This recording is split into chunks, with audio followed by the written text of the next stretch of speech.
Hello guys! Welcome back to my channel. This is Charm at gumagawa po ako ng iba't ibang video tutorials dito sa aking channel.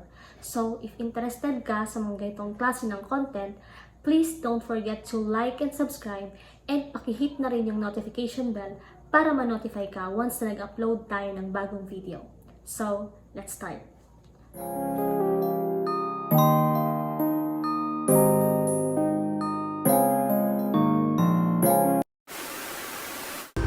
Hello guys! Welcome to my channel. This is Charm. And for today's tutorial guys, ay gagawa tayo ng video para doon sa mga nagtatanong kung bakit hindi nila makita or wala sila ng followers and public content sa settings. So, if interested ka, just stay with me until the end of the video. Okay, so start na tayo guys. So, punta lang tayo sa ating Facebook app. Then, click natin itong menu, itong hamburger icon. So, yan. Then, check muna natin if wala nga yung ating followers and public content. So, scroll down tayo. Punta tayo sa ating settings. So, hanapin natin dito guys. So, yan. Kung makikita nyo, dito sa preferences, wala. And dito sa audience and visibility, wala. So, ang alam ko, dito yan uma-appear sa audience and visibility. I'm not sure, pero yun yung alam ko. Okay, so balik na tayo guys. Punta tayo sa ating profile. Click natin itong ating profile. Then, click natin itong edit public details. Okay, so yan guys. So, scroll down lang tayo. Then, click natin itong pinakababa, itong edit your about info.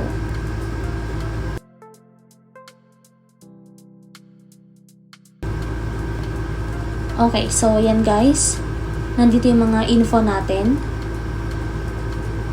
So, ang gagawin natin guys, kung nakikita nyo dito sa basic info, ito lang yung i-click natin.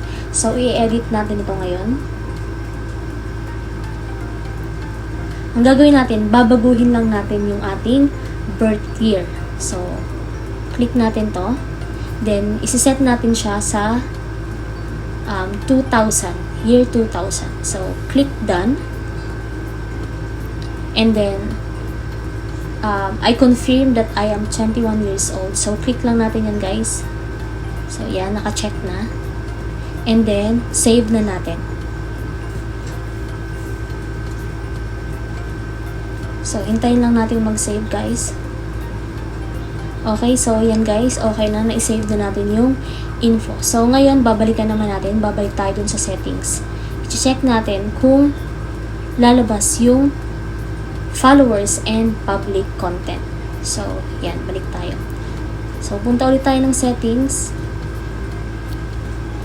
Then, hanapin natin dito. Okay. So, yan guys, nandito siya sa audience and visibility. So, ayan, lumabas na yung followers and public content. So, yun lang guys, ganun lang kadali.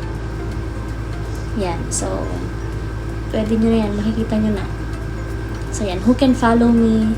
Kasi mahalaga yan, guys. Para alam nyo kung sino yung nag-follow sa inyo. Para malaman nyo kung sino yung gusto mag-follow sa inyo. Yan. Friends, kung gusto nyo ka-public, yan. Pwede nyo yung i-manage.